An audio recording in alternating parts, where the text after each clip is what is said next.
माननीय गृह मंत्री जी।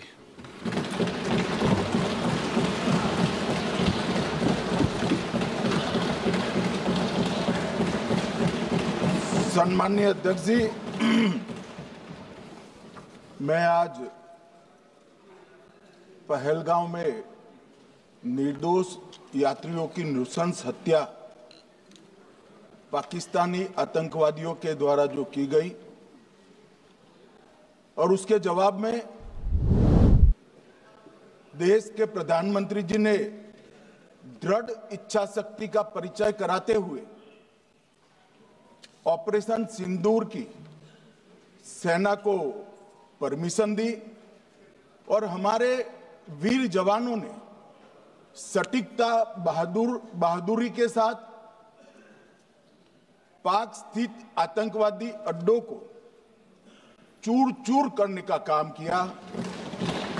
वो घटना पर जो बहस हो रही है, इसमें हिस्सा लेने के लिए मैं खड़ा हुआ हूं। माननीय अध्यक्ष जी, सबसे पहले पहलगांव में जो नृशंस हत्या की गई निर्दोष नागरिकों की, धर्म पूछकर उनको मारा गया, इनके परिवार के सामने मारा गया और बड़ी बर्बरता के साथ ये हत्याएं की गई, इसकी मैं घोर निंदा करता हूं। और जो मारे गए हैं इनके परिजनों के साथ अत्यंत हृदय की गहराइयों से मैं संवेदना भी व्यक्त करना चाहता हूं। ऑपरेशन सिंदूर के जवाब में पाकिस्तान के हमारे नागरिक ठिकानों पर गोलीबारी की, इसमें भी कुछ नागरिक हताहत हुए, गुरुद्वारा भी टूटा, मंदिर भी टूटा। जो भी नागरिक उसमें घायल हुए हैं और जो हताहत हुए हैं, वो सभी के प्रति मैं पूरे सदन की ओर से गहरी संवेदना व्यक्त करना चाहता हूं। माननीय अध्यक्ष जी, कल से यहां पर पक्ष और विपक्ष दोनों की चर्चा चल रही है और स्वाभाविक है, जब इस तरह की नृशंस घटना घटे देश में, तब इस पर मुक्त चर्चा भी होनी चाहिए, चिंतन भी होना चाहिए, आगे न हो इसकी व्यवस्था की भी चिंता होनी चाहिए। माननीय अध्यक्ष जी, मैं विषय पर आने से पहले आपके माध्यम से सदन को और सदन के माध्यम से पूरे देश को ऑपरेशन महादेव जो कल एक हुआ है, इसकी जानकारी देना चाहता हूं। माननीय अध्यक्ष जी, कल ऑपरेशन महादेव में सुलेमान उर्फे फैजल जट, अफगान और जिब्रान, 3 आतंकवादी सेना, सीआरपीएफ और जम्मू कश्मीर पुलिस के संयुक्त अभियान में ऑपरेशन महादेव में मारे गए। और माननीय अध्यक्ष जी, ये जो सुलेमान है, ए श्रेणी का लश्कर ए तोयबा का कमांडर था। पहलगाम हमले में और गगनगिर आतंकी हमले में वो लिप्त था। इसके ढेर सारे सबूत हमारी एजेंसियों के पास है। अफगान ए श्रेणी का लश्कर ए तैयबा का आतंकवादी था और जिब्रान भी ए ग्रेड आतंकवादी था। और माननीय अध्यक्ष जी, मैं सदन को और सदन के माध्यम से पूरे देश को बताना चाहता हूं, जिन्होंने बैसरन घाटी में हमारे प्रवासियों को, नागरिकों को मारा था, ये तीनों आतंकवादी ये थे और तीनों मारे गए।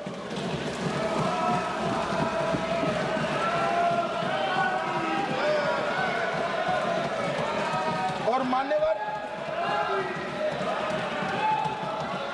मैं आज इस सदन के माध्यम से सेना के पैरा 4, सीआरपीएफ के सारे जवान जो अभियान में शामिल थे और जम्मू कश्मीर पुलिस के जो जवान थे वो सभी को सदन और पूरे देश की ओर से बहुत बहुत साधुवाद देना चाहता हूं।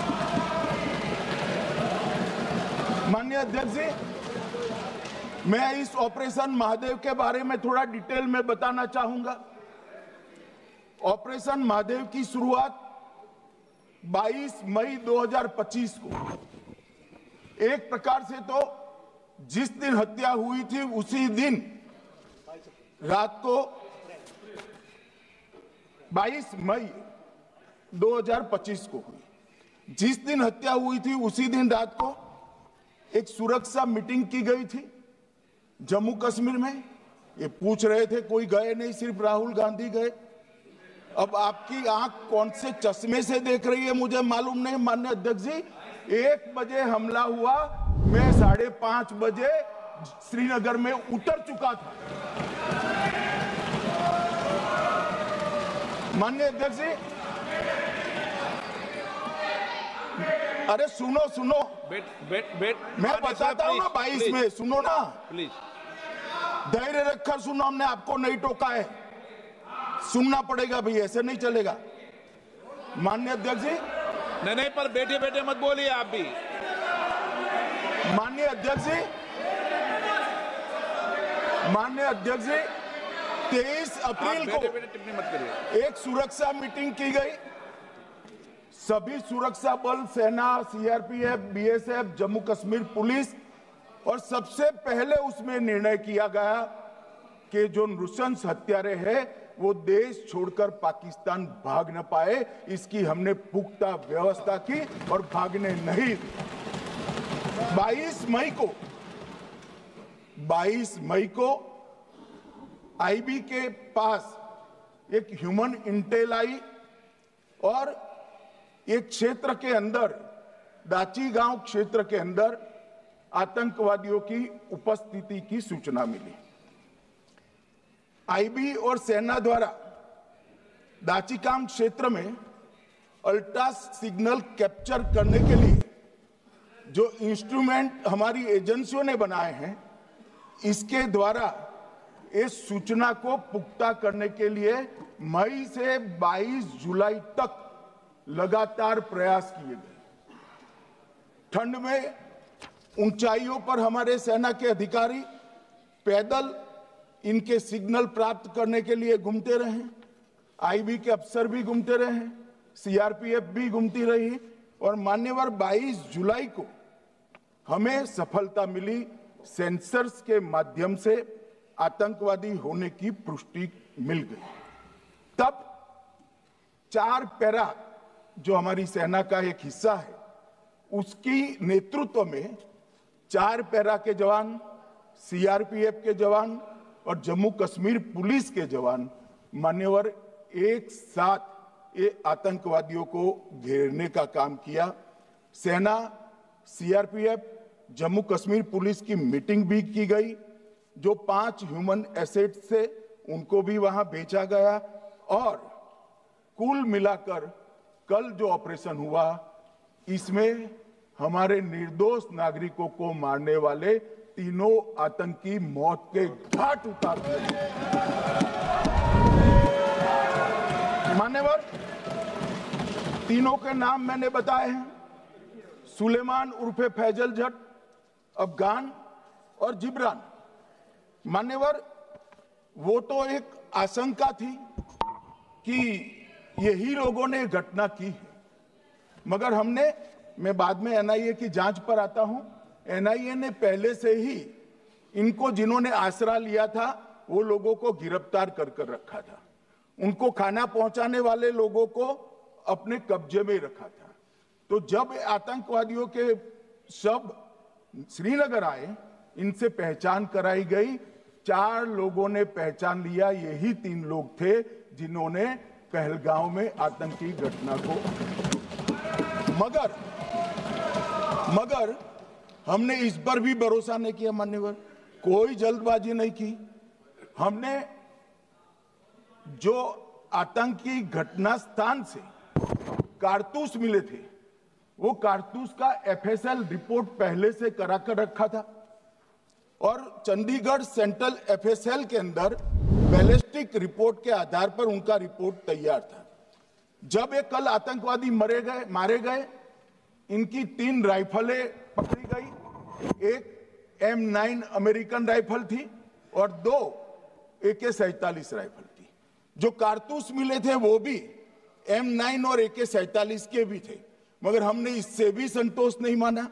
ये राइफलों को एक विशिष्ट विमान के द्वारा कल रात को 12 बजे चंडीगढ़ पहुंचा गया और पूरी रात फायरिंग कर इसके भी खाली खोखे जनरेट किए गए। 2 खोखों का मिलान किया गया, राइफल की नाली और निकले हुए खोखों का भी मिलान हो गया। तब ये तय हो गया कि इन्हीं 3 राइफलों से हमारे निर्दोष नागरिक मारे गए। और मान्यवर, आज मैं सदन को बताते हुए बहुत खुश हूं। मोदी जी ने ऑपरेशन सिंदूर कर आतंकवादियों को जिन्होंने आतंकवादियों को भेजा था, उनके आकाओं को जमीन में मिलाने का काम किया था। सेना और सीआरपीएफ ने वो आतंकवादियों को भी समाप्त कर दिया। और मान्यवर,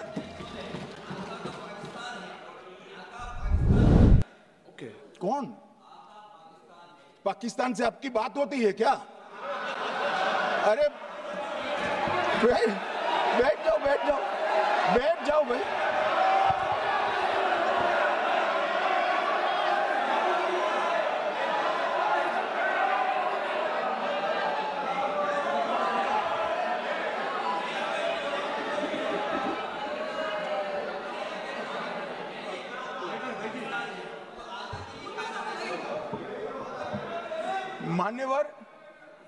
मान्यवर, मैं बताता हूं कैसे इनके आका मारे गए, वो भी नाम के साथ बताता हूं, जगह के साथ बताता हूं, घंटे, मिनट और सेकंड के साथ बताता हूं।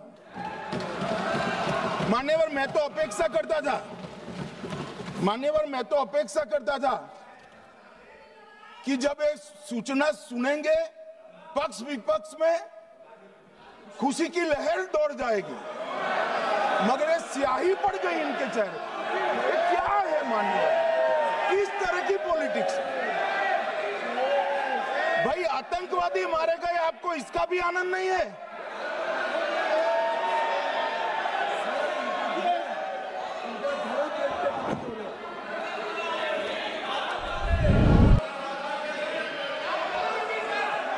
अखिलेश जी बैठ जाइए, मेरा पूरा जवाब सुनिए, आपका सब जवाब आ जाएगा। भाई, आप आतंकवादियों का धर्म देखकर दुखी मत होइए।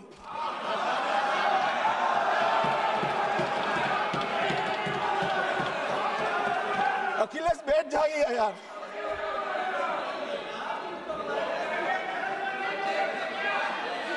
अखिलेश जी बैठ जाइए। मान्यवर, किसी को संशय रखने की जरूरत नहीं है। बैलिस्टिक रिपोर्ट मेरे पास है, मेरे हाथ में है और 6 वैज्ञानिकों ने इसको क्रॉस चेक किया है। सुबह 4:46 पर फोन पर मुझे 6 ने वीडियो फोन पर कहा है कि 100% वही गोलियां हैं जो वहां चलाई। मान्यवर,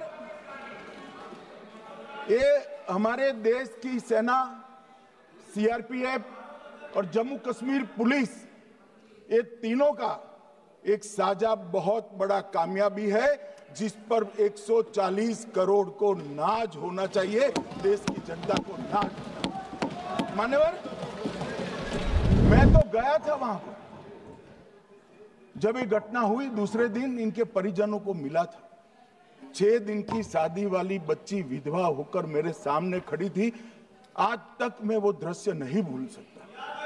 मगर आज सारे परिजनों को मैं कहना चाहता हूं कि मोदी जी ने ऑपरेशन सिंदूर से भेजने वालों को भी मारा और हमारे सुरक्षा बलों ने जिनको भेजा था उनको भी मारा और एक ऐसा सबक सिखाया है कि आने वाले कई दिनों तक कोई ऐसी हिम्मत नहीं कर पाएगा।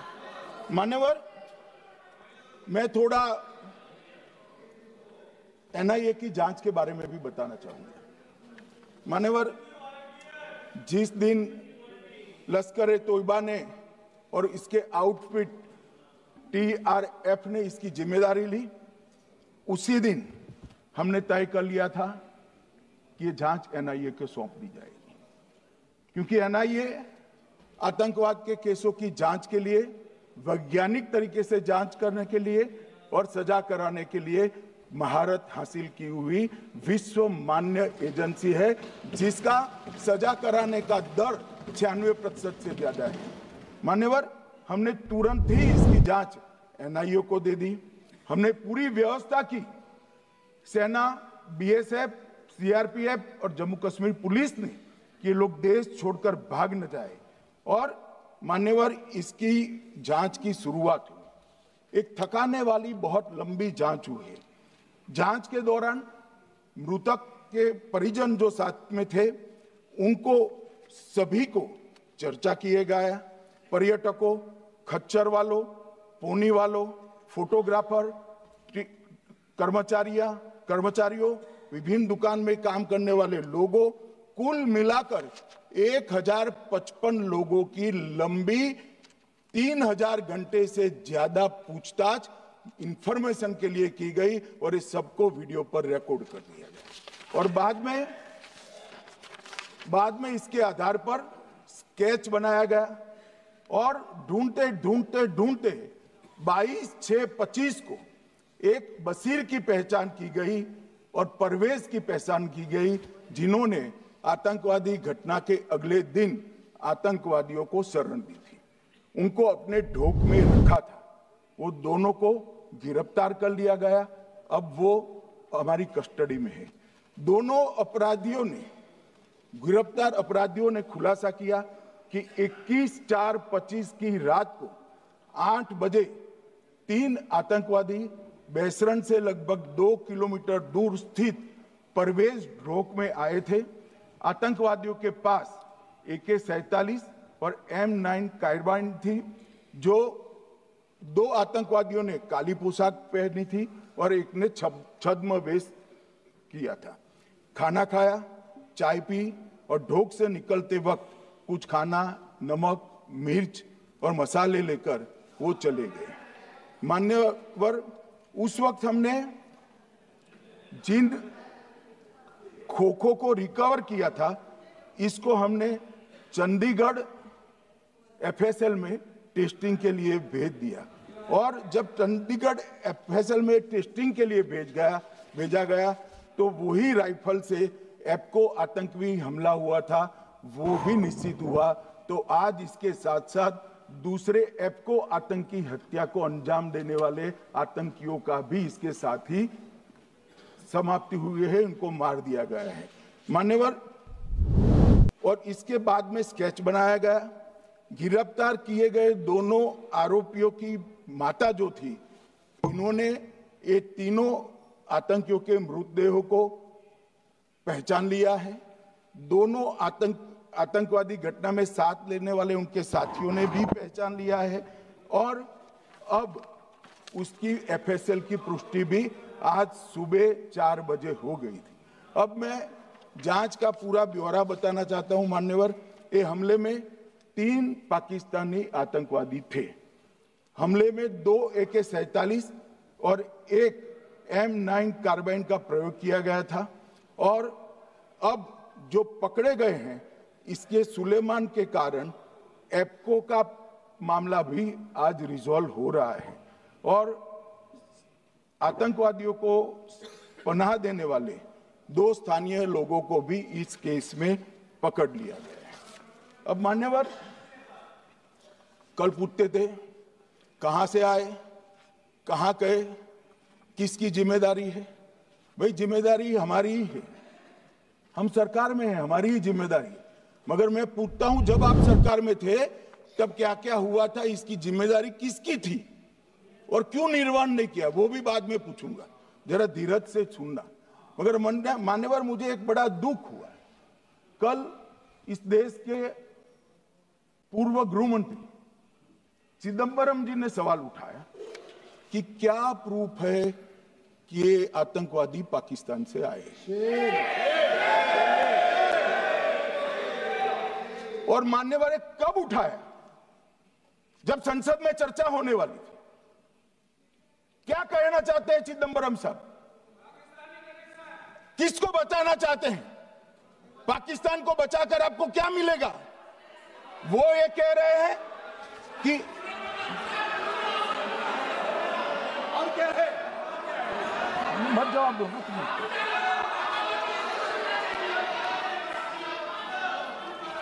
मान्यवर, हमारे पास, मैं आज चिदंबरम साहब को कहना चाहता हूं, मैं आज चिदंबरम साहब को आपके माध्यम से कहना चाहता हूं, हमारे पास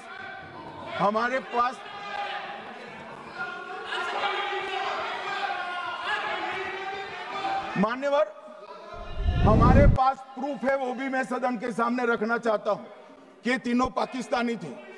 3 में से 2 के पाकिस्तान के वोटर नंबर भी आज हमारे पास उपलब्ध है। मान्यवर, ये राइफलें हैं, ये राइफलें भी हमारे पास उपलब्ध है। इनके पास से जो चॉकलेटें मिली हैं, वो चॉकलेटें ढोक में से मिली, वो भी पाकिस्तान की बनाई हुई चॉकलेट है। मान्यवर, ये कहते हैं कि पाकिस्तानी नहीं थे, इसका मतलब पूरी दुनिया के सामने इस देश का एक पूर्व गृह मंत्री पाकिस्तान को क्लीन चिट दे रहा है।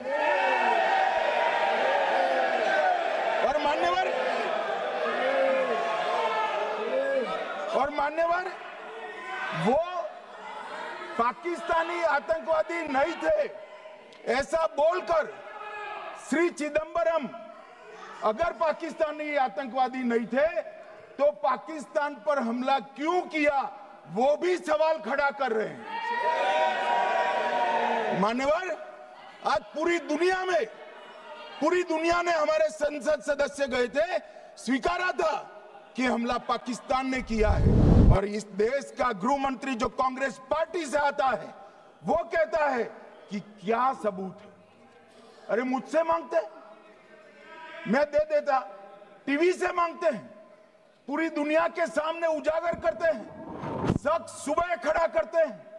पाकिस्तान को बचाने का इनका ये षड्यंत्र आज 130 करोड़ लोग जान रहे हैं। बच नहीं पाओगे आप लोग, बच नहीं पाओगे। मान्यवर,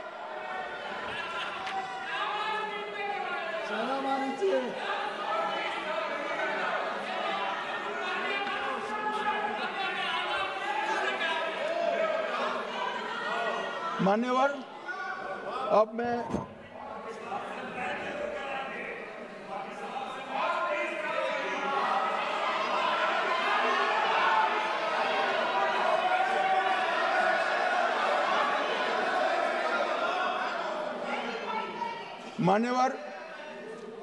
मैं पहलगांव आतंकी हमला और ऑपरेशन सिंदूर,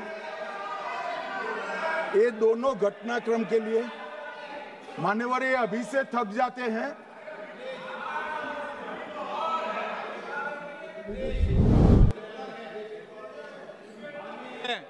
प्लीज बैठिए।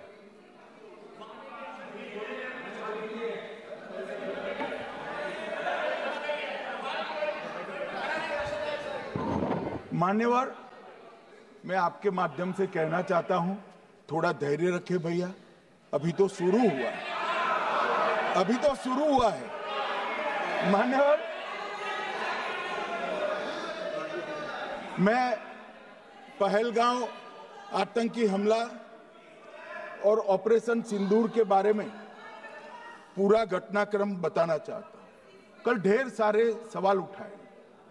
वैसे तो मुझे लगता था कि कल रक्षा मंत्री जी के भाषण के बाद शायद कांग्रेस पार्टी सपोर्ट में भाषण देना शुरू करेगी और अगर थोड़ी बहुत जनता की इच्छा की परख होती तो वो ही करते, मगर नहीं करा। क्योंकि रक्षा मंत्री जी ने बहुत बारीकी से ऑपरेशन सिंदूर की सफलता, इसकी जरूरियात, इसकी प्रासंगिकता और इसके परिणाम, इसके बारे में बहुत अच्छे तरीके से सदन के माध्यम से पूरी देश की जनता के सामने रखा जाता। मगर फिर भी उन्होंने बहुत सारे सवाल किए। अब सवाल किए हैं तो मुझे जवाब देना भी पड़ेगा, उनको सुनना भी पड़ेगा। मान्यवर, मैं पूरा घटनाक्रम बताना चाहता हूं। मान्यवर, 22 अप्रैल को पहलगांव में आतंकवादी हमला हुआ। इसमें 26 लोग मारे गए, 25 भारतीय और 1 नेपाली नागरिक। हमने उसी वक्त मैं श्रीनगर जाने के लिए निकल गया। रात को ही सुरक्षा बलों की मीटिंग कर ये भाग न पाए इसकी व्यवस्था की। माननीय मोदी जी ने 23 और 30 अप्रैल को सीसीएस की मीटिंग चेयर की। ये कह रहे हैं, मैं आज बताना चाहता हूं कि सीसीएस की 23 अप्रैल की मीटिंग में क्या हुआ। सबसे पहला कांग्रेस पार्टी का ब्लंडर था सिंधु जल संधि, इसको स्थगित करने का काम नरेंद्र मोदी जी ने किया। हमने अटारी के माध्यम से एकीकृत जांच चौकी जो चलती थी उसको बंद कर दिया। पाकिस्तानी नागरिकों के सार्क वीजा को सस्पेंड कर सभी को वापस पाकिस्तान भेजने का काम किया। पाकिस्तान स्थित उच्चायोग ने रक्षा, सैन्य, नौसेना के सलाहकारों को अवांछनीय व्यक्ति घोषित किया। संख्या को 55 से घटाकर 30 किया और सीसीएस ने ये संकल्प लिया कि जहां पर भी ये आतंकवादी छुपे हैं उनको और उनकी ट्रेनिंग करने वाले अड्डों को सेना, पुलिस, सीआरपीएफ, बीएसएफ उचित जवाब देगी। मान्यवर, जिस तारीख को ये हुआ उसी दिन ये निर्णय हो चुका। मान्यवर, इसके बाद में कल गोगाई जी कहते थे मोदी जी 24 को पहलगाम जाने की जगह बिहार गए। सुनो यार। मान्यवर, मोदी जी जब ये पहलगाम घटना हुई यहां नहीं थे, विदेश में थे। आने के बाद तुरंत सीसीएस बैठक की और मोदी जी जिस दिन बिहार गए उस दिन पहलगाम में कुछ नहीं, कोई नहीं था, सिर्फ राहुल गांधी थे। सारे लोग चले गए थे, सारे लोग वहां से अपने अपने ठिकाने पर चले गए थे। मगर इन्होंने एक बात कही, उस पर मेरी आपत्ति है। मान्यवर, उन्होंने कहा 24 अप्रैल को चुनावी भाषण किया। मान्यवर, देश का नेतृत्व करने वाले देश के प्रधानमंत्री की फर्ज होती है कि देश की संप्रभुता पर, देश के नागरिकों पर अगर ऐसा जघन्य हमला होता है तो जनता की भावनाओं के अनुरूप जवाब देना चाहिए। मान्यवर, मैं आज आपकी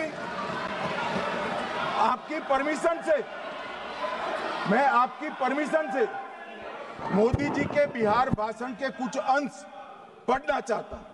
कोट अनकोट है। 22 अप्रैल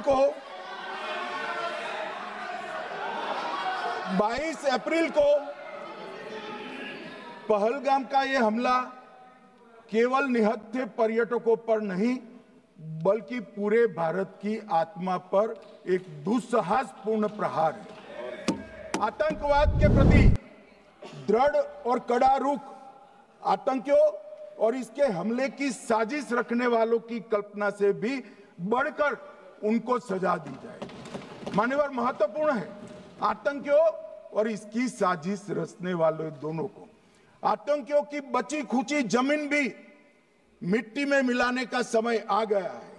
140 करोड़ भारतीय इस बात के लिए एकजुट है कि आतंकी आकाओं की कमर तोड़ दी जाएगी। भारत हर एक आतंकवादी और उनके समर्थकों की पहचान करेगा, उनका पता लगाएगा और उन्हें दंडित करेगा। आतंकवाद कभी भी भारत की आत्मा नहीं तोड़ पाएगा। न्याय सुनिश्चित करने का मैं हर संभव प्रयास करूंगा। अनकोट। अब इसमें किसी को चुनावी भाषण दिखाई पड़ता है तो उसकी समझ शक्ति पर बहुत सारे सवालिया निशान लग जाते हैं। ये चुनावी भाषण नहीं है। आतंकवाद के खिलाफ लड़ने का 140 करोड़ भारतीयों का प्रतिघोष है जो मोदी जी ने वहां दिया। इनको चुनावी भाषण दिखाई पड़ता है। जैसे चश्मे होते हैं ऐसी ही दृष्टि होती है। मान्यवर, इसके बाद 30 अप्रैल को मान्यवर 30 अप्रैल को सीसीएस की बैठक हुई। पहले 23 को हुई थी। उसमें सशस्त्र बलों को पूर्ण ऑपरेशन की फ्रीडम दे दी गई। प्रधानमंत्री मोदी जी ने सीसीएस की उपस्थिति में रक्षा मंत्री, एनएसए और सेनाओं के प्रमुख के साथ बैठकर पूर्ण ऑपरेशनल फ्रीडम देने का काम किया और इसके बाद ये ऑपरेशन सिंदूर हुआ। मान्यवर, ऑपरेशन सिंदूर 7 मई को रात को 1:04 से 4 मिनट से 1:24 तक चला। उसमें पाकिस्तान के 9 आतंकी ठिकानों को ध्वस्त कर दिया और पूरी दुनिया ने इसके दृश्य देखे। साहब, इससे बड़ा संयमित हमला नहीं हो सकता। आजकल दुनिया में युद्ध चल रहे हैं, हम देख रहे हैं, बच्चे मर रहे हैं, महिलाएं मर रही, निर्दोष मर रहे। हमने 9 आतंकी अड्डों को समाप्त किया, परंतु एक भी सिविलियन नहीं मारा गया, केवल और केवल आतंकी मारे गए। स्थान थे मरकज सुभान अल्लाह बहावलपुर, मरकज तैयबा मुरीद के, महमूना जाया कैंप सियालकोट, अरे नाम सुनो काम में आएंगे, सरजाल camp Sialkot, Sawai Nala camp Muzaffarabad, Syedna Bilal camp Muzaffarabad, Gulpur camp Kotli, Barnala camp बिंगबर्ग और अब्बास कैंप कोटली। मान्यवर, सर्जिकल स्ट्राइक और एयर स्ट्राइक में हमने पाक ऑक्यूपाई कश्मीर में ही हमला किया। एक प्रकार से भारत के हिस्से पर ही हमला किया। पाक ऑक्यूपाई कश्मीर हमारा ही, तो हमने तो हमारे हिस्से में हमला किया। मगर इस बार 100 किलोमीटर अंदर घुसकर पाकिस्तान की भूमि पर आतंकवादियों को तबाह करने का काम। और मान्यवर, ये आतंकी के ठिकानों पर हमला हुआ, इसमें मारा कौन गया? हाफिज मोहम्मद जमील जैसे मोहम्मद के प्रमुख मौलाना मसूद अजहर के बहनोई, मुदस्सर खादियान मरकज तैयबा मुरीद का प्रमुख, याकूब मलिक जेएम पदाधिकारी, मोहम्मद हमसा जमील जेएम ऑपरेटिव, मोहम्मद यूसुफ अजहर गंभीर रूप से घायल था, फिर मारा गया। जैसे मोहम्मद का आमिर मोहम्मद हसन खान गंभीर रूप से घायल था, फिर मारा गया। जेएम ऑपरेटिव मोहम्मद हसन गंभीर रूप से घायल हुआ। अब्दुल मलिक, खालिद अबू अक्स और नोएम मलिक, इनका कोई पता ठिकाना नहीं। और मान्यवर, ये पूछते थे मुझे कल कि पहलगांव के दोषी कहां गए? वो पहलगांव के दोषी कहां गए? ये जो मैंने, अरे सुनो ना यार, ये जो 10 मैंने नाम पढ़े हैं, इसमें से 8 ये चिदंबरम एंड कंपनी के समय में आतंकवादी घटना घटाने वाले लोगों को नरेंद्र मोदी जी ने ये हमें पूछते हैं कहां गए?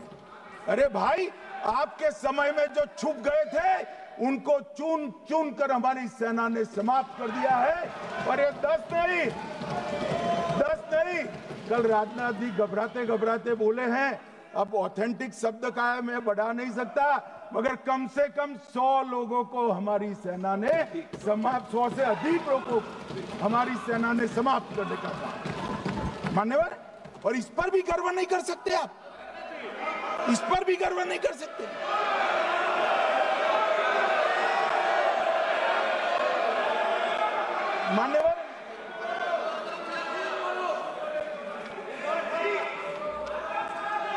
मान्यवर, 7 मई को 1:26 पर 22 मिनट पर ये हमारा काम समाप्त हो गया। हमारे डीजीएमओ ने उनके डीजीएमओ को बता दिया कि भाई हमने आतंकवादी हमलों पर स्थानों पर सिर्फ हमला किया है, इनके हेडक्वार्टर पर हमला किया है, जो हमारा आत्मरक्षा का अधिकार है। पूरी दुनिया इसको एक्नॉलेज करती है।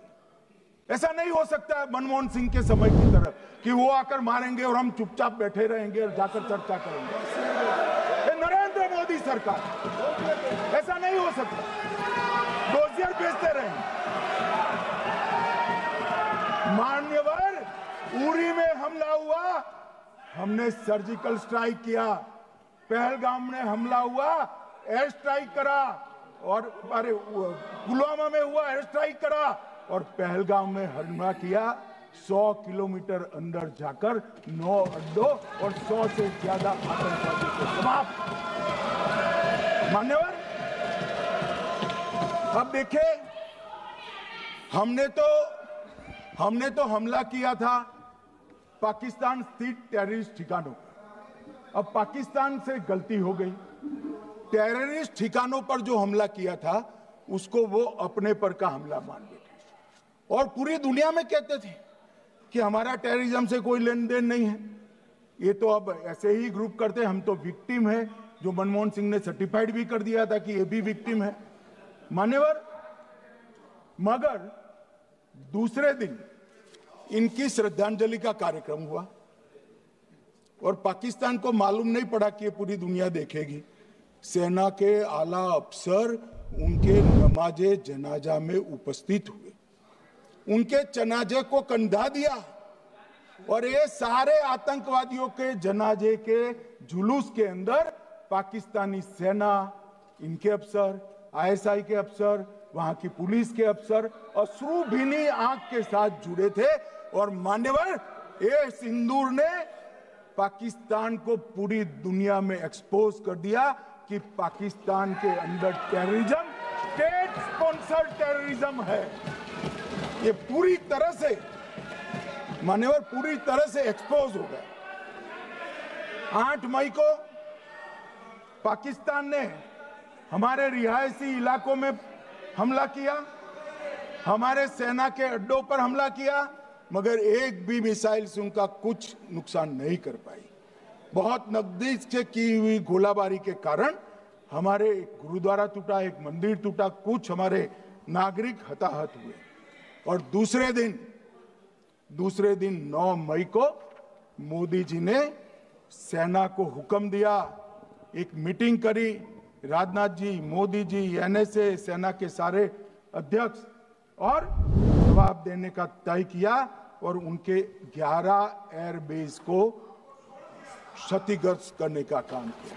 मान्यवर, 8 एयरबेस इतने सटीक तरीके से तोड़े गए, पाकिस्तान की पूरी एयर डिफेंस सिस्टम धरी की धरी रहेगी, कुछ नहीं कर पाई।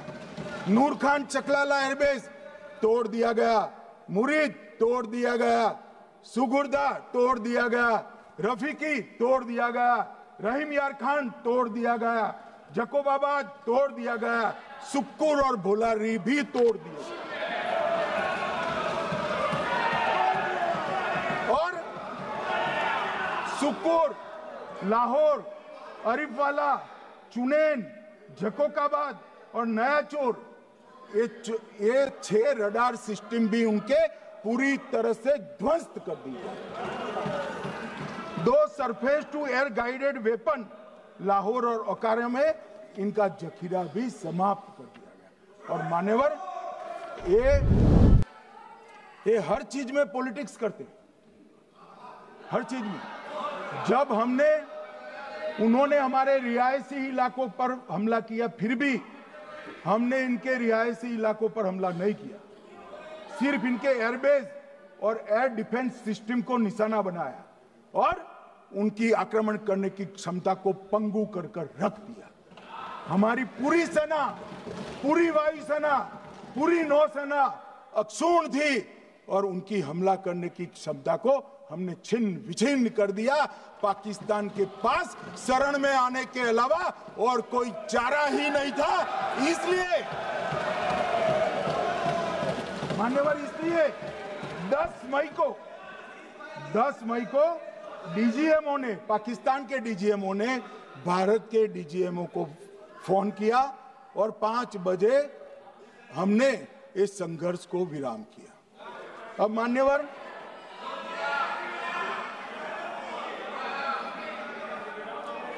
ये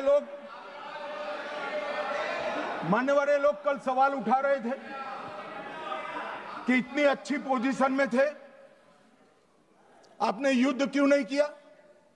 युद्ध के कई परिणाम होते हैं मान्यवर, करना न करना वो सोचकर करना पड़ता है। मगर मैं इसी देश के इतिहास से कुछ घटनाएं बताना चाहता हूं। 1948 में मान्यवर, कश्मीर में हमारी सेनाएं निर्णायक बढ़त पर थी। सरदार पटेल ना बोलते रहे, जवाहरलाल नेहरू जी ने एक तरफा युद्ध विराम कर दिया। और मान्यवर, मैं बड़ी जिम्मेदारी के साथ कहता हूं, मैं इतिहास का विद्यार्थी हूं। पाक ऑक्यूपाई कश्मीर का अगर अस्तित्व है तो जवाहरलाल नेहरू जी की ये युद्ध विराम के कारण है। इसका जिम्मेदार जवाहरलाल नेहरू है। मान्यवर, 1960 में सरदार पटेल ने विरोध किया था, गाड़ी लेकर आकाशवाणी तक गए थे, घोषणा न करते, दरवाजे बंद कर दिए थे। मान्यवर, 1960 में सिंधु जल पर भौगोलिक व रणनीतिक रूप से हम बड़े मजबूत थे और उन्होंने सिंधु समझौता क्या किया? 80% भारत का पानी पाकिस्तान को दे दिया। मान्यवर, 62 के लड़ाई की बात मैं बाद में करता हूं। 65 की लड़ाई में हाजीपीर जैसे स्ट्रेटेजिक जगह पर हमने कब्जा किया था। 66 में उसको लौटा दिया गया। मैं 71 के युद्ध की भी बात करना चाहता हूं। मान्यवर, 71 में कल राजनाथ जी ने भी बताया, पूरे देश ने इंदिरा जी का समर्थन किया था। उन्होंने पाकिस्तान के 2 टुकड़े कर दिए। बहुत बड़ी विजय थी भारत की और सदियों तक भारत इस विजय पर गर्व करेगा। हम सब भी करते हैं, हमें कोई आपत्ति नहीं। मगर हुआ क्या मान्यवर? युद्ध की विजय की चकाचौंध में क्या हुआ? 93 हजार युद्धबंदी हमारे पास थे, 93 हजार, और 15,000 वर्ग किलोमीटर क्षेत्र पाकिस्तान का हमारे पास था। 93 हजार युद्धबंदी उस वक्त की पाकिस्तान की सेना का 42% और 15,000 वर्ग किलोमीटर क्षेत्र। मगर शिमला में समझौता हुआ, पाक ऑक्यूपाई कश्मीर मांगना ही भूल गए। अगर उस वक्त पाक ऑक्यूपाई कश्मीर मांग लेते, न रहेगा बांस, न बजती बांसुरी। ये कैंप तोड़ने की जरूरत न पड़ती साहब आपको, हमको। मान्यवर, इतना ही नहीं, पाक ऑक्यूपाई कश्मीर तो नहीं लिया, मांगना ही भूल गए। 15,000 वर्ग किलोमीटर की जीती हुई भूमि भी वापस दे दी। तय हुआ था पाकिस्तानी नरसंहार के लिए युद्ध अपराध न्यायाधिकरण बनेगा, नहीं बना। सेना ने पूर्वी पाकिस्तान में नरसंहार किया था। 195 पाकिस्तानी अधिकारियों पर मुकदमा चढ़ना था। भुट्टो अपने साथ इंदिरा जी के सामने से छुड़ा कर ले गए। जनरल मानेक शॉ का एक कोट अनकोट कहता हूं, जनरल मानेक शॉ का, जो एक प्रकार से आर्किटेक्ट माने जाते हैं बांग्लादेश विजय के, इन्होंने कहा कि भुट्टो ने भारत के नेतृत्व को मूर्ख बनाया। अब जो शब्द है, मैं आप कोट अनकोट है, इसमें मेरा कुछ नहीं है, ये लोग गुस्सा न हो सकते। I told her into bracket Indira Gandhi, Indira ji को कहा that he into bracket Bhutto के लिए, he has made monkey out of you. समझ में आता है? ये फील्ड मार्शल साहब ने कहा है, मान्यवर, और ये हमें सिखा रहे, ये नहीं किया, वो नहीं किया, फलाना नहीं किया, ठिकाना नहीं किया। अरे भाई, आप तो पाकिस्तान को क्लीन चिट दे रहे हो कि पाकिस्तान ने हमला ही नहीं किया है। क्या अधिकार है आपको पूछने का? कोई अधिकार नहीं है साहब। देखिए क्या होता है, मैंने कहा पाकिस्तान को क्लीन चिट दे रहे हो, तो कनी मोदी जी कह रही है कि नहीं, हम नहीं दे रहे हैं। कनी मोदी जी, माननीय अध्यक्ष जी, आपके माध्यम से मैं कनी मोदी को बताना चाहता हूं, माननीय सदस्य जी को, कि वो कह रही है हमने नहीं दिया, मगर जिसके साथ बैठते हो उसका दोस्त तो आपके सर पर आएगा ना। चिदंबरम जी कर रहे हैं, आपके राज्य से है, कांग्रेस के प्रमुख नेता है, देश के पूर्व गृह मंत्री कह रहे हैं कि पाकिस्तान ने आतंकवादी नहीं भेजे थे। क्या क्लीन चिट देना चाहते? किसी को अधिकार नहीं है साहब यहां आतंकवाद पर बोलने का, किसी को अधिकार नहीं। मान्यवर, मैं अब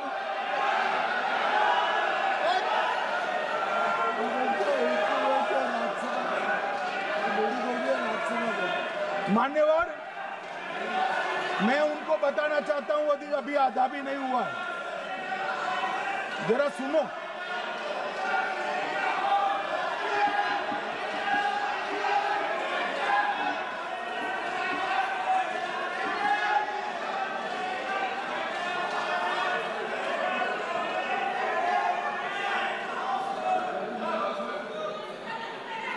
मान्यवर, 62 के चिन्ह में क्या हुआ, 62 के युद्ध में क्या हुआ? मान्य, ये अभी कल कुछ कांग्रेस के सदस्य चीन का सवाल पूछ रहे थे, मैं आज पूछना चाहता हूं 62 के युद्ध में क्या हुआ?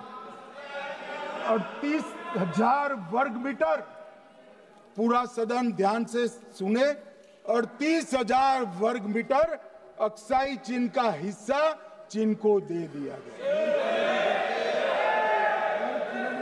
और वर्ग किलोमीटर ही बोला, वर्ग किलोमीटर। और मान्यवर, ऐसी ही चर्चा उस वक्त सदन में हुई, मैं तो बड़ी गंभीरता से जवाब दे रहा हूं, मुझे बोलने नहीं देते। जवाहरलाल नेहरू जी ने क्या कहा?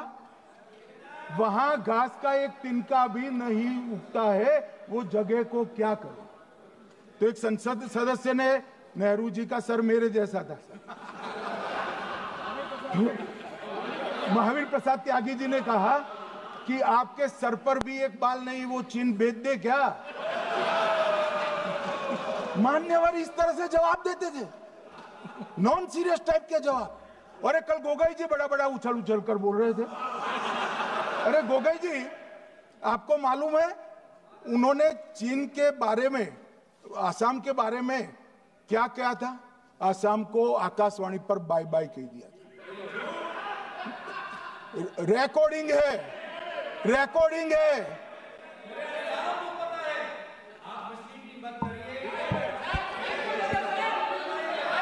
मान्यवर, मैं भी सहमत हूं,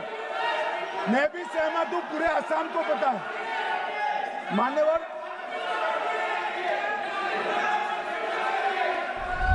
मान्यवर,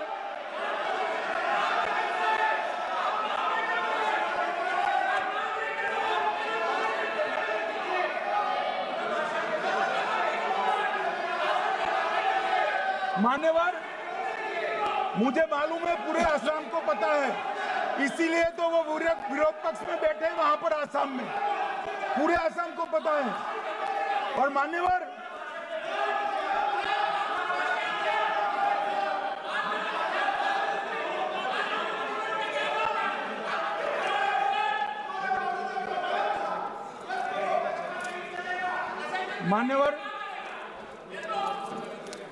मान्यवर, जोर से बोलने से सत्य को छिपाया नहीं जा सकता।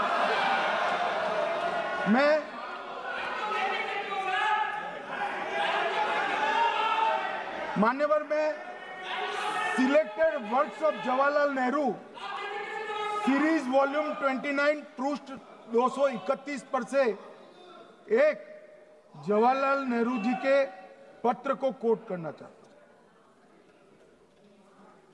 अनौपचारिक रूप से संयुक्त राज्य अमेरिका ने यह सुझाव दिया कि चीन को संयुक्त राष्ट्र में तो ले लिया जाए, मगर सुरक्षा परिषद को नहीं। सुरक्षा परिषद में भारत को लेना चाहिए, यह अमेरिका का प्रस्ताव था। नेहरू जी ने कहा हम इसे स्वीकार नहीं करते क्योंकि इससे चीन के साथ हमारे संबंध खराब होंगे और चीन जैसे महान देश को बुरा लगेगा। मान्यवर, आज चीन सुरक्षा परिषद में है और भारत बाहर है। मोदी जी प्रयास करें अंदर ले जाने का, इसका कारण जवाहरलाल नेहरू का ये स्टैंड है।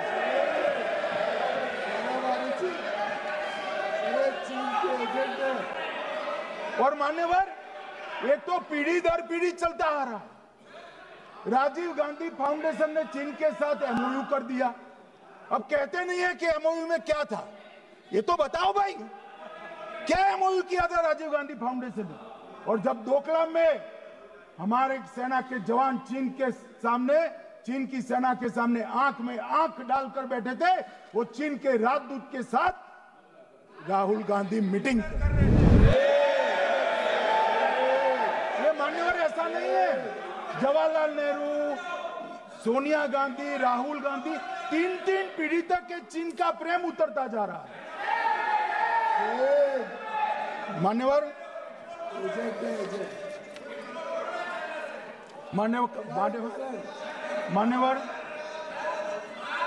मैं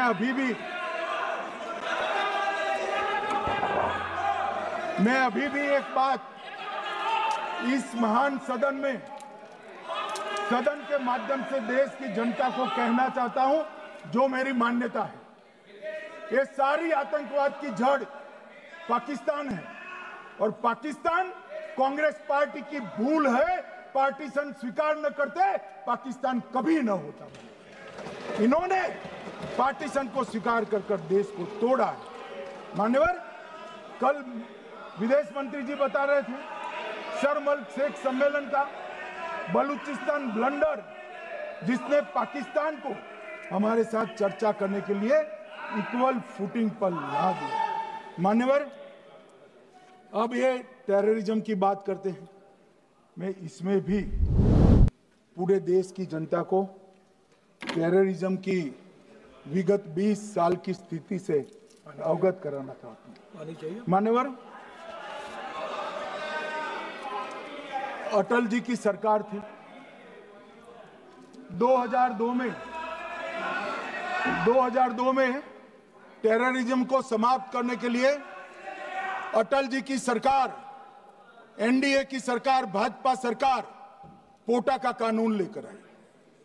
मान्यवर, मैं सदन को याद कराना चाहता हूं, पोटा कानून का विरोध किसने किया था? किसने किया? कांग्रेस पार्टी ने किया। हमारे पास बहुमत नहीं था राज्यसभा में। मजबूरन हमने कानून को गिर गया, मजबूरन संयुक्त सत्र बुलाना पड़ा और पोटा कानून संयुक्त सत्र में पारित हुआ।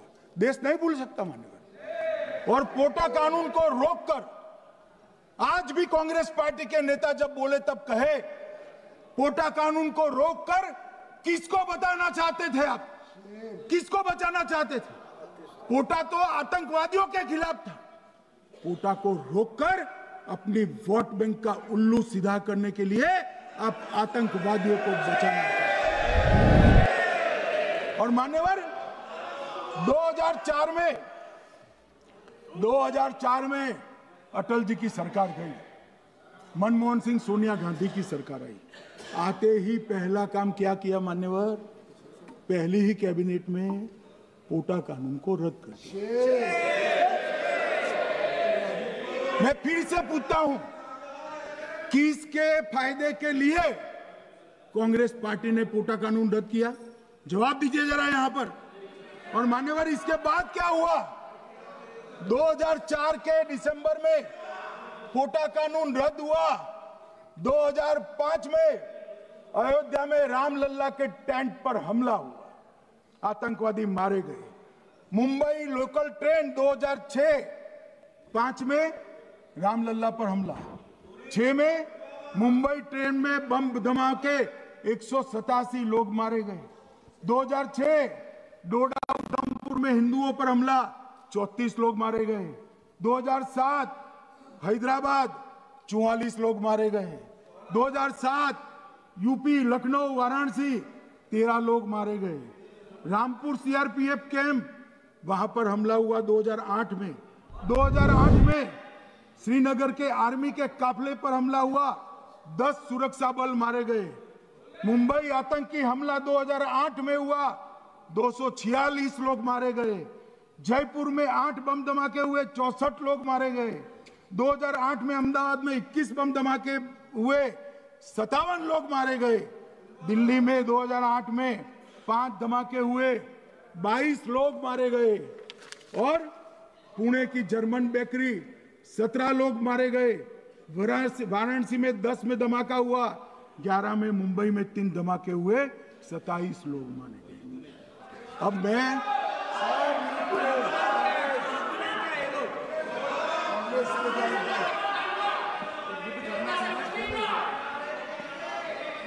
मान्यवर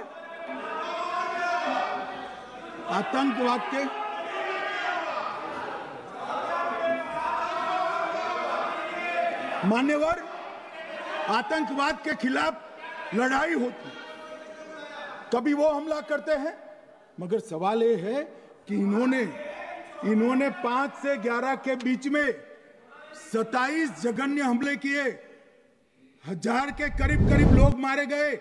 आपने क्या किया? क्या किया आपने? जवाब दीजिए, क्या किया? और मैं राहुल गांधी जी को चैलेंज देना चाहता हूं, इन्होंने इस आतंकवादी हमलों के खिलाफ उनकी सरकार ने जो कदम उठाए, यहां खड़े रहकर हिम्मत से बताए देश की जनता को। कुछ नहीं किया मान्यवर। ये यहां से आतंकवादियों की फोटो पाकिस्तान भेजते रहे, डोजियर भेजते रहे। और मान्यवर ये कहते हैं कि आपके समय में भी हमले हुए। मैं उनको अंतर समझाना चाहता हूं, वो देख नहीं पा रहे। मान्यवर, हमारे समय में जो भी आतंकवादी घटना हुई, पाक प्रेरित और कश्मीर सेंट्रिक हुई। देश के हिस्से में 2014 से 2025 तक एक भी घटना नहीं हुई है मान्यवर। ये नरेंद्र मोदी सरकार है मान्यवर। और कश्मीर में भी आज स्थिति ऐसी हुई है, उनको पाकिस्तान से आतंकवादी भेजने पड़ते हैं। कश्मीर में आतंकवादी अब हमारे नहीं बनते हैं मान्यवर। और मैं सलमान खुर्शीद जी को भी याद करना चाहता हूं। एक बार मैंने बड़े सवेरे में नाश्ता करता था, टीवी पर उनको रोते हुए देखा। मुझे लगा क्या हुआ, कोई बड़ी घटना हो गई। तो रोते रोते वो श्रीमती सोनिया गांधी के घर से बाहर आ गए कि बाटला हाउस की घटना देखकर सोनिया जी फूट कर रो पड़ी। अरे रोना था तो शहीद मोहन शर्मा के लिए रोते, बाटला हाउस के आतंकवादियों के लिए रोना आता है। और मान्यवर हमें पूछते हैं कि आपने क्या किया।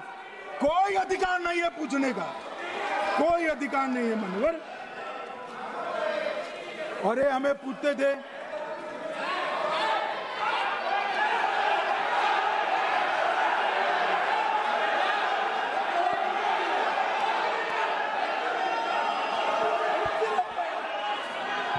मान्यवर, अभी 25% बाकी।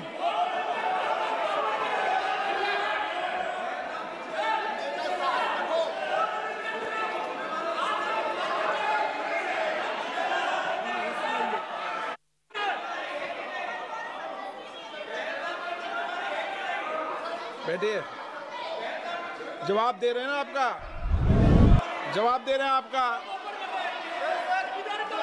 पहलगांव के बाद जो घटनाक्रम घटित उसका जवाब दे दिया ना माननीय गृह मंत्री जी ने।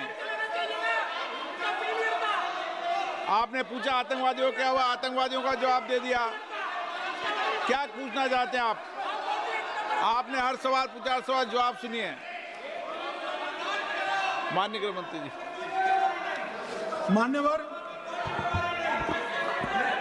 मान्यवर, इन लोगों को कल ऐसा था कि ये जो बेसरन के गुनहगार है वो पाकिस्तान भाग गए, तो बड़े आवाज से पूछते थे भाग गए भाग गए भाग गए, गृह मंत्री क्या करता है, जिम्मेदारी ले। हमारी तो सेना ने ठोक दिया, सीआरपीएफ ने ठोक दिया। मान्यवर, अब मेरा तो जवाब बनना ना देता है ना वो मांगना बनता है, मगर मैं उनको कुछ पूछना चाहता हूं।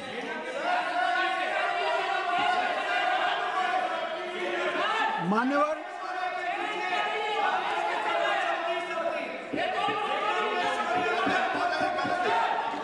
प्लीज, मारेगी तो सेना है ना, सेना अब ऐसे भी मारेगी ना,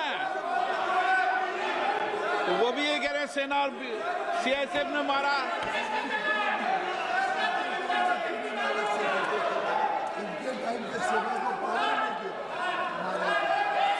मान्यवर, ये कहते हैं साहब इसको बिठाओ जरा।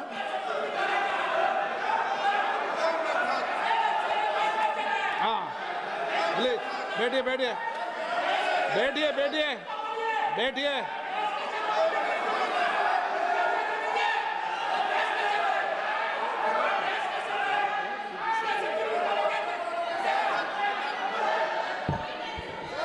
सबको मान्यवर, ये लोग मुद्दा उठाना चाहते हैं तो जरूर उठाए।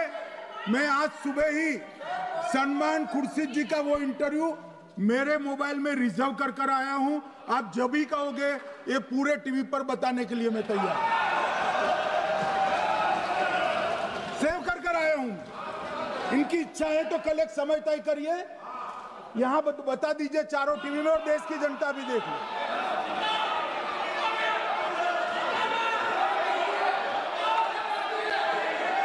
मान्यवर कह रहे हैं बताओ, आप बताओ, बताना है या नहीं बताना, ले पूछो ना उनको। Please please.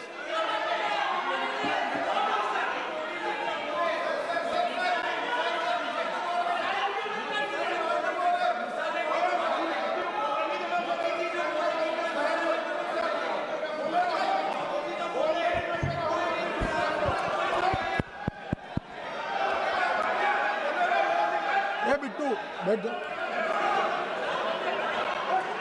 मान्यवर, ये पूछ रहे थे कि क्यों भाग गए। अब मेरा समय काफी जाएगा, मैं जरा संक्षिप्त में कहता हूं, घटनाओं पर नहीं जाऊं। दाऊद इब्राहिम कासकर 1986 में भागा, श्री राजीव गांधी की सरकार। सैयद सलाउद्दीन 93 में भागा, कांग्रेस की सरकार। टाइगर मेमन 93 में भागा, कांग्रेस की सरकार। अनीस इब्राहिम कासकर 93 में भागा, इनकी सरकार। रियाज भटकल 2007 में भागा, इनकी सरकार। इकबाल भटकर 2010 में भागा, इनकी सरकार। मिर्जा सादाब बेग 2009 में भागा, इनकी सरकार। अब मान्यवर, मेरा तो जवाब मांग लिया, हमारे सुरक्षा बलों ने मेरा जवाब भी दे दिया, अब राहुल गांधी इसका जवाब दे।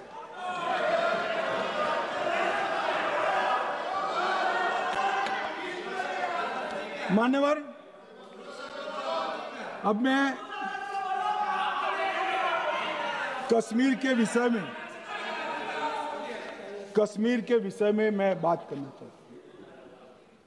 कल कहते थे कि गृह मंत्री ने भाषण किया था कि 370 की कलम जाएगी तो आतंकवाद कम हो जाएगा। क्या हुआ? मान्यवर, मेरा हिसाब देना बनता है। हम भारतीय जनता पार्टी के कार्यकर्ता हैं, ये नरेंद्र मोदी जी की सरकार है, हम जवाबदेह होते हैं जनता के प्रति, संसद के प्रति और देश के हितों के प्रति। मैं आज देश की जनता के सामने 2004 से 14 और 2015 से 25 10-10 साल का लेखा जोखा रखना चाहता हूं।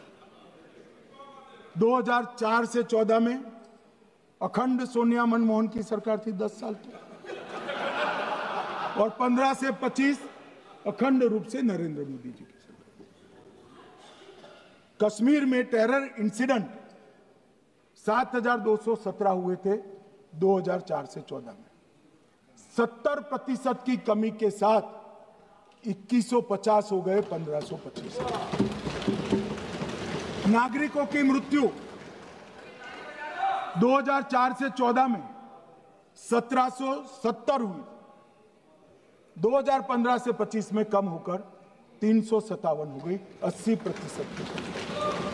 सिक्योरिटी फोर्सेस की मृत्यु 1060 हो गई उस वक्त, और हमारे समय में 542 हुई, और टेररिस्टों की मृत्यु में 123% की वृद्धि हुई। ये हमें पूछ रहे हैं क्या हुआ?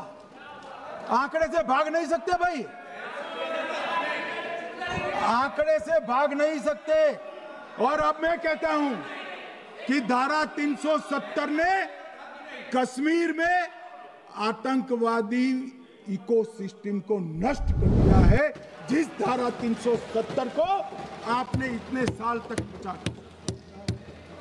हमने जीरो टेरर प्लान बनाया है, एरिया डोमिनेशन प्लान बनाया है, मल्टी लेवल डिप्लॉयमेंट किया है, सुरक्षा जेलें बनाई हैं, 98% ट्रायल अब वीडियो पर हो रहे हैं, हमने संचार साधन बसाए हैं, और 702 फोन विक्रेता जेल में डाले, 2667 सिम कार्ड बन गए। हमने, एक जमाना था साहब 10-10 हजार लोगों के जनाजे निकलते थे, पूरे देश ने घटनाएं देखी होगी, बुरहान वानी मर गए, फला मर गए, ढिका मर गए, 10-10 हजार। अब जो मारा जाता है उसको वही दफना दिया जाता है। किसी भी आतंकवादी को उसका महिमा मंडन करने के लिए जनाजे की इजाजत नरेंद्र मोदी के शासन में नहीं।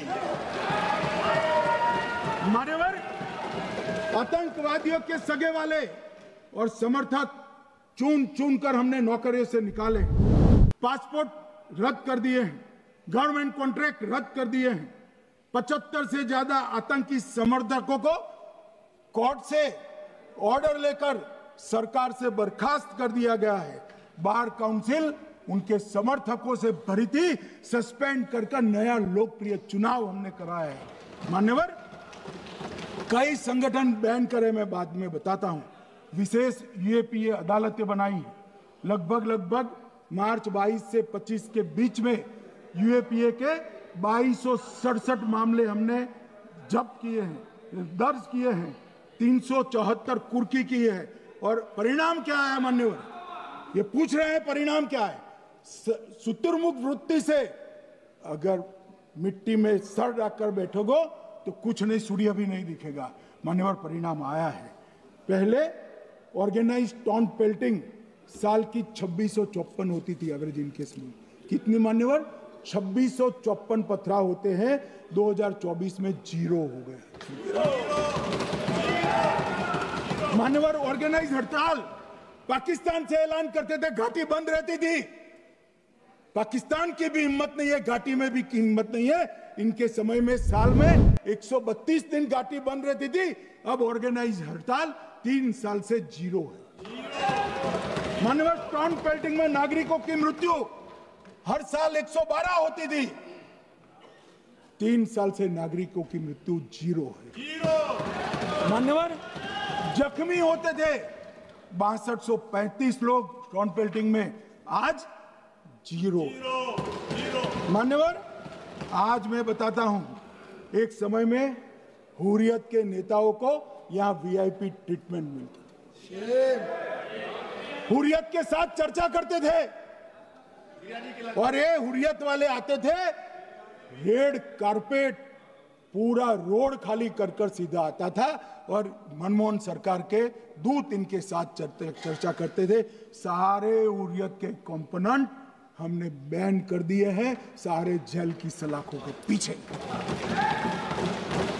हम कोई हुर्रियत से बात करना नहीं चाहते। मैं सदन में नरेंद्र मोदी जी की नीति दोहराना चाहता हूं। हुर्रियत टेररिस्ट संगठनों के आउटफिट है, हम इनसे बात नहीं करेंगे।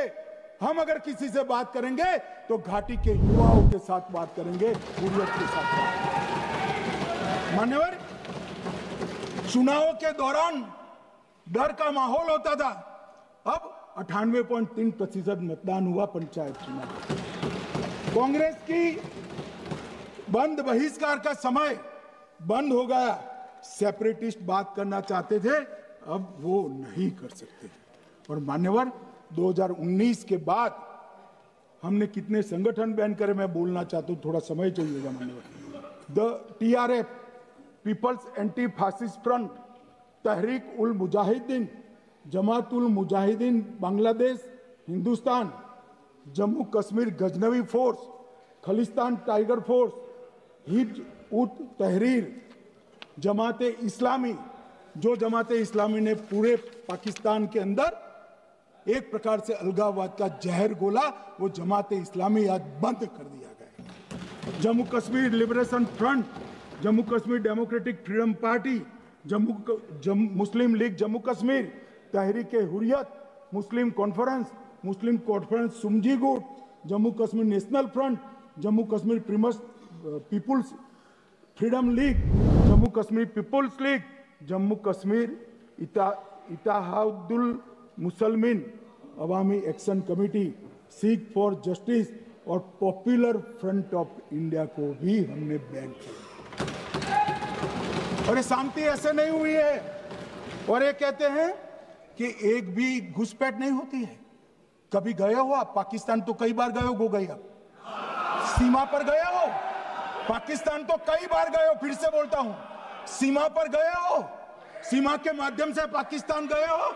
हमारे जवानों की कठिनाई देखो साहब, -43 डिग्री में पहाड़ पर रहकर नदी नालों के बीच में चौकी करते हैं। कोई घुस गए तो क्या हुआ? कोई घुस गया, वो बचेगा नहीं। यहां हम उसको या तो अरेस्ट करेंगे या तो एनकाउंटर में वो मारा जाएगा, बचेगा कोई नहीं। इनको सीमा की भौगोलिक कठिनाइयां मालूम नहीं। वहां मान्यवर कई नदी नाले हैं, वेग से पानी आता है, -46 डिग्री टेम्परेचर है, नीचे सुरंगें बनाते हैं। और ये तो ऐसे कह रहे हैं घुस गए। अरे भाई, आपके मन में तो, आपके समय में तो घुसने की जरूरत ही नहीं थी। आप बुलाते थे वीजा देकर, क्यों घुसेंगे? घुसने की जरूरत ही, जैसे आप पाकिस्तान जाते हो वैसे वो यहाँ आते। मानवर, अब ये कैसे हमें पूछ सकते हैं? मान्यवर,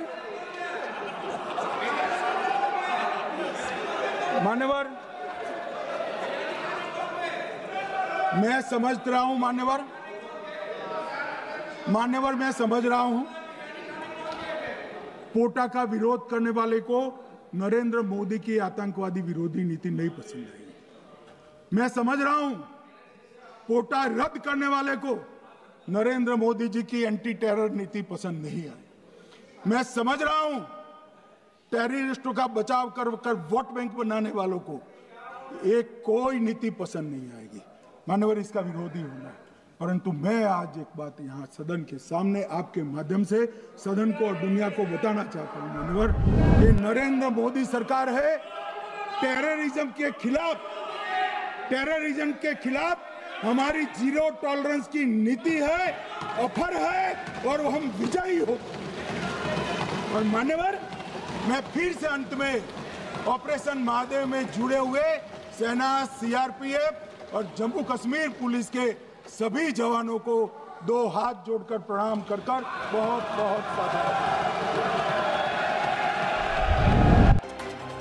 रिपोर्ट आलोक शिखा न्यूज ग्रुप। আপনি কি গাছ লাগাতে ভালোবাসেন? বিভিন্ন দেশি বিদেশি ভ্যারাইটিস ফুল এবং ফলের গাছ খোঁজ করছেন? তবে আর দেরি না করে চলে আসুন মা মিনতি নার্সারি এবং বোটানিক্যাল গার্ডেনে।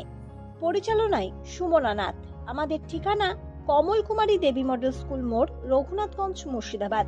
মোবাইল নাম্বার 8348 857572 অথবা 9732447572। স্বপ্না কম্পিউটার, যেখানে আপনি পাবেন একই ছাদের তলায় বিভিন্ন নামি দামি branded computer, desktop, laptop, keyboard, printer, সিসিটিভির মতন আরো অনেক কিছু। তাই আর দেরি না করে আজই চলে আসুন আমাদের ঠিকানায়। স্বপ্না কম্পিউটার, রঘুনাথগঞ্জ বাস স্ট্যান্ডের বিপরীতে, মুর্শিদাবাদ। অথবা বিশদে জানতে আজই কল করুন 9735388488 বা 9732844398 এই